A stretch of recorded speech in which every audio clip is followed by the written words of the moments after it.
1 más 1 es igual a 1. Por Dan Stone. Parte 2. Somos vida. Eso es todo. Solo portadores de la vida. ¿Cómo puede ser esto? ¿Cómo puedo estar tan despreocupado, tan poco crítico, tan libre de juicio sobre mi propio carácter y mis propios propósitos? Bueno, pues porque la vida es espontánea. Antes de convertirte en cristiano, nunca te levantabas de la cama y decías, voy a intentar perderme hoy. Alguien dijo, ¿dónde está ese libro sobre cómo perderse? Voy a intentar perderme hoy.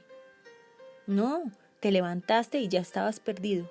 No hubo ninguna dificultad en perderse porque naciste de esa manera. Ahora, ¿es difícil ser cristiano? Yo pensaba que sí, porque durante años me levantaba y decía, ¿dónde está aquel libro que me dice cómo ser cristiano? Veía el libro y encontraba algo como esto. Amarás a tu prójimo como a ti mismo. Y yo pensaba, oh, eso es lo que haré. La Biblia lo dice y yo lo haré. ¿Qué pasaba si yendo por el camino 15 minutos más tarde me encontraba a alguien que simplemente no podía soportar? Luego leía algo más acerca de no debes hacer esto, no debes hacer tal o cual cosa. Entonces yo decía, no lo haré, no lo haré, no lo haré. No me atraparán diciendo eso porque soy cristiano. Yo amo a Dios, no lo haré, no lo haré, no lo haré. Pero solo dame un poco de tiempo para hacerlo. ¿Y tú también? Los cristianos reaccionan de diferentes maneras ante la frustración. Algunos renuncian por completo al cristianismo porque llegan a la conclusión, no puedo hacerlo. Otros siguen arando y arando todo el tiempo. Pero aquellos que sinceramente aman a Dios y quieren servirlo, generalmente terminan muy frustrados. Y eso es exactamente lo que debe suceder. Todos nosotros debemos llegar al reconocimiento de que simplemente no podemos hacerlo por nuestra propia cuenta. Cuando Dios y Moisés estaban hablando y Dios le dio a Moisés la ley, le dijo, llévale esto al pueblo. Así es como yo soy. Y si guardan esta ley, yo seré su Dios y ellos serán mi pueblo. Moisés bajó y les leyó la ley. Por supuesto, ellos deberían haber dicho, no podemos hacer esto es imposible, es el mismísimo carácter de Dios. En lugar de eso, dijeron, ay sí, lo haremos, lo haremos. Una pregunta, ¿lo hicieron? El Antiguo Testamento es todo el relato del hecho de que no pudieron hacerlo. No somos diferentes. Cuando fuimos salvos, agarramos la Biblia y dijimos, lo haremos, lo haremos. Y tampoco lo hemos hecho. Hace un par de años descubrí que solo era un judío del Nuevo Testamento. Creo que la mayoría de los cristianos lo son. ¿Sabes por qué? ¿Dónde estaba el Dios judío?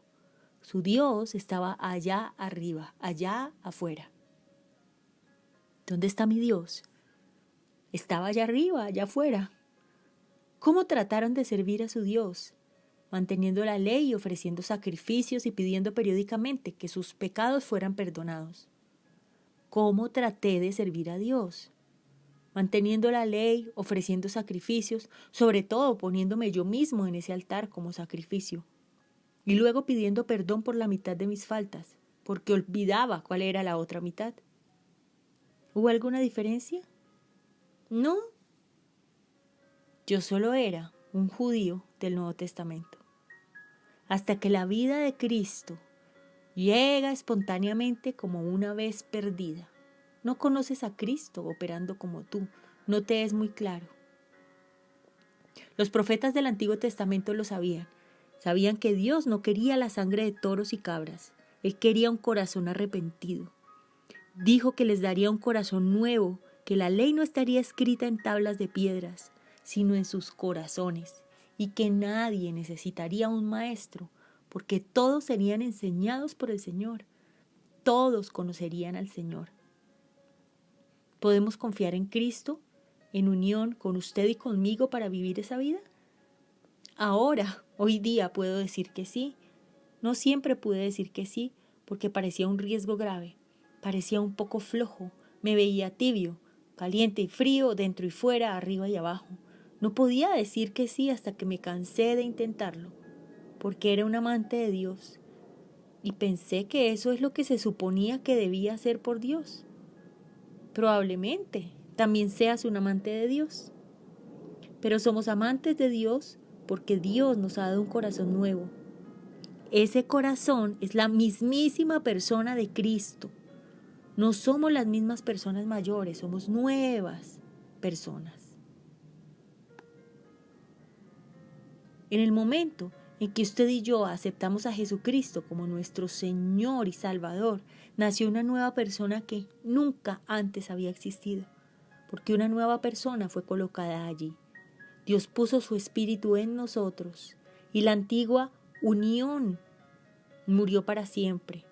Ahora estamos completamente unidos a Él. Una nueva criatura nació. ¿No es maravilloso?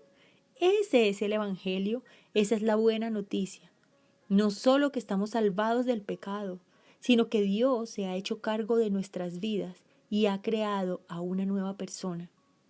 Dios vive su propia vida a través de nosotros. Pablo dijo, porque es Dios quien está obrando en vosotros dos para querer y hacer de su buena voluntad. Entonces, ahora que amamos, vivimos y actuamos, decimos, Cristo, eres el único que ama, vive y actúa en mi vida. En el fondo, no tenemos ningún deseo de hacer lo que está mal. Si sigue existiendo un ardiente y celoso impulso en nuestro corazón para hacer lo que está mal, entonces tendríamos que preguntarnos si alguna vez nacimos de nuevo. Pero no deseamos hacer lo que está mal. Ocasionalmente lo hacemos, pero es un capricho superficial y pasajero, no es un deseo profundo. Por lo tanto, no nos juzgamos a nosotros mismos en esos lapsos ocasionales. Cuando estábamos perdidos, ocasionalmente hacíamos cosas que eran muy parecidas a Dios. No contaba como justicia para la vida, porque nuestra unión estaba equivocada. Ahora que somos salvos, de vez en cuando vamos a hacer cosas que no se vean como Dios, como si Él estuviera viviendo en nosotros, y no cuentan como pecados mortales. Pero aquí está lo bello de la unión con Cristo. No estamos condenados por esos deslizamientos. Simplemente confesamos el pecado, reconocemos que está cubierto por la sangre de Cristo y seguimos adelante. ¿Cómo podemos saber con certeza cuándo estamos haciendo algo mal? ¿Necesitamos realmente que alguien nos diga? No, porque el Espíritu mismo dice, está bien, revisa, para allí, así no es como nosotros somos, así no es como tú eres. Es el Espíritu el que nos convence del error. El Espíritu nunca dejará de guiarnos en el camino.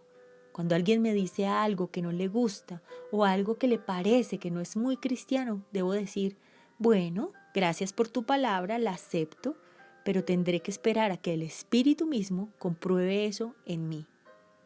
No voy a decidir qué es de Dios y qué no es de Dios en función de cómo se ve o cómo suena o cómo se siente en mi nivel del alma o en el nivel de lo que otra persona dice. Siempre debemos decidir si algo es de Dios basados en el espíritu interno. Si es Él quien nos controla y dice, hey, espera, si no eres tú, esa no es tu identidad. Entonces debemos creer que es Dios. Dios bien puede estar en esa palabra fuerte que dice no, tanto en una palabra suave y sentimental, en un sí apacible. Cuando el Espíritu comprueba, tomo el perdón que Dios ya me proveyó. Ahora, continuemos con quienes realmente somos en Cristo Jesús. Un nuevo corazón, una nueva persona, una nueva vida, un nuevo propósito, una nueva unidad, un nuevo interés. Dios es más capaz de mantenernos de lo que somos capaces de mantenernos por nosotros mismos. Dios está en mejores condiciones para producir lo que le agrada, de lo que nosotros podemos producir. aquello que creemos que lo complacerá. Tratar de producir para Dios es la carne. Y la carne no gana nada. Permitir que Dios mismo produzca es el espíritu. Y el espíritu siempre tiene vida. Sí, la vida. Cristo es nuestra vida.